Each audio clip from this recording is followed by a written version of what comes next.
Can you hear me?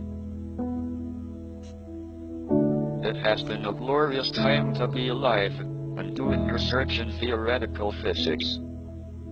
Our picture of the universe has changed a great deal in the last 50 years, and I'm happy if I have made a small contribution.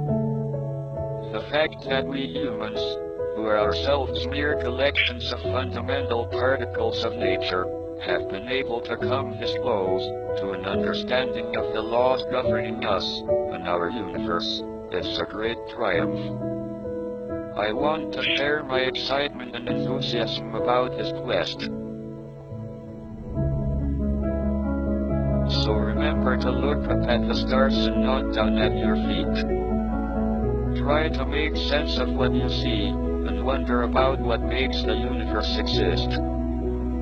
Be curious. And however difficult life may seem, there is always something you can do and succeed at.